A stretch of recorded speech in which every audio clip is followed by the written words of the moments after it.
হিন্দু ধর্মে তুলসী গাছের মাহাত্ম্য অনস্বীকার্য। মনে করা হয় তুলসী গাছে স্বয়ং মা লক্ষ্মী বাস করেন। তাই নিয়মিত তুলসী গাছের পূজা করলে এবং তাতে জল দিলে মা লক্ষ্মী তুষ্ট হন এবং পরিবারে আশীর্বাদ বর্ষিত করেন। নিয়মিত ভক্তিভরে তুলসীর পুজো করলে বাড়িতে সুখ সমৃদ্ধি অক্ষয় হয়। সেই কারণে প্রতি হিন্দু গৃহস্থ বাড়িতে তুলসী তলায় সন্ধ্যা এবং সকালে পুজো করা হয়ে থাকে। তুলসীকে বিষ্ণুর স্ত্রী বলে মনে করা হয়, তাই তুলসী গাছের পূজা করলে দেব নারায়ণও তুষ্ট হন। তবে তুলসী গাছে জল দেওয়ার সময় কিছু বিধিনিষেধ অবশ্যই পালন করবেন। রোজ সকাল সকাল স্নান সেরে তুলসী গাছে জল দিতে হবে। তবে মনে রাখবেন, রবিবার এবং একাদশীর দিন ভুলেও তুলসী গাছে জল দেবেন না।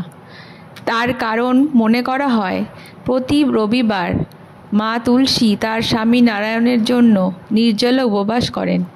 তাই এই দিন তুলসী গাছে জল দিলে তার উপবাস ভঙ্গ হয়ে যায়।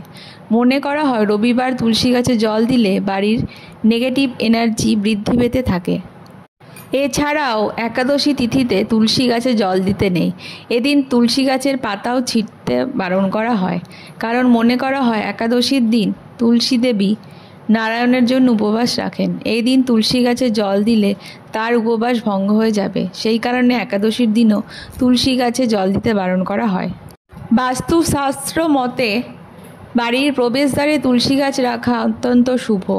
এছাড়া বাড়ির উত্তর দিকে তুলসী গাছ রাখলে অনেক শুভ বলে বিবেচনা করা হয়। স্নান সেরে তুলসী মঞ্চে ধূপধুনো দিয়ে দেওয়া হয়। এইভাবেই সন্ধ্যাবেলায় তুলসী তলায় প্রদীপ দেওয়ার রীতি আছে, এতে দেবী প্রসন্ন হন। বাস্তুশাস্ত্র অনুযায়ী বাড়ির প্রবেশদ্বারে তুলসী গাছ রাখা অত্যন্ত শুভ। এছাড়া বাড়ির উত্তর দিকে তুলসী গাছ রাখলে বাড়ির শুভ হয়। স্নান সেরে তুলসী মঞ্চে অবশ্যই জল দেবেন, কিন্তু মনে রাখবেন ভুলেও কখনো রবিবার দিন তুলসী গাছে জল দেবেন না। রবিবার হলো সূর্যের দিন। এই দিন গাছে জল দিলে দেবী লক্ষ্মী রুষ্ট হন। এমনকি এই দিন তুলসী পাতাও ছিঁড়বেন না, এতে লক্ষ্মী দেবী রুষ্ট হতে পারেন। সবসময় মনে রাখবেন তুলসী গাছের গোড়া কখনোই যেন শুকনো না থাকে। খেয়াল রাখুন যাতে তুলসী গাছের মাটি সবসময় ভেজা অবস্থায় থাকে। সূর্যগ্রহণের দিনও তুলসী গাছ স্পর্শ করবেন না এবং এই গাছে ভুলেও জল দেবেন না, আপনার অকল্যাণ হতে পারে। এর পাশাপাশি চন্দ্রগ্রহণের দিনও তুলসী গাছ স্পর্শ করা এবং জল দেওয়া এড়িয়ে যাওয়া উচিত। তুলসী দেবীকে জল নিবেদনের শুভ দিন হল সোমবার, বুধবার, বৃহস্পতিবার এবং শুক্রবার। যেহেতু জ্যোতিষশাস্ত্র মতে বিষ্ণু এবং সূর্যের পুজো একসঙ্গে করার কোনো পরামর্শ নেই, তাই রবিবার দিন তুলসী পুজো না করাই ভালো। এই দিন তুলসী তলায় প্রদীপ জ্বালানো নিষেধ। শাস্ত্র অনুযায়ী স্নান না করে তুলসী দেবীকে স্পর্শ করা উচিত নয়, এতে পাপ হয়। স্নান করার পরেই তারপর তুলসী দেবীকে জল নিবেদন করুন।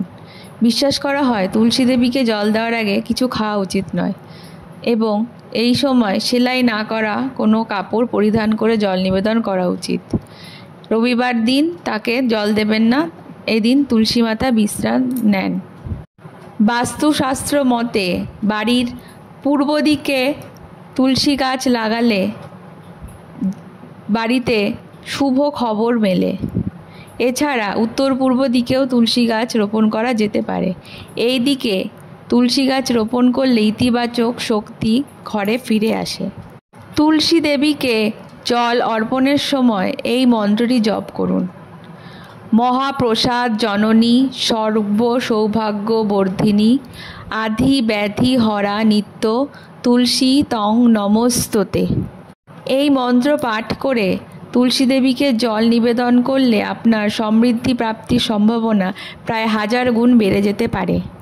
শ্রাবণ মাসে তুলসী গাছ লাগানোর জন্য খুবই শুভ সময়। এই সময় বাড়িতে তুলসী গাছ রোপণ করলে আসবে সুখ, সমৃদ্ধি এবং ভাগ্য।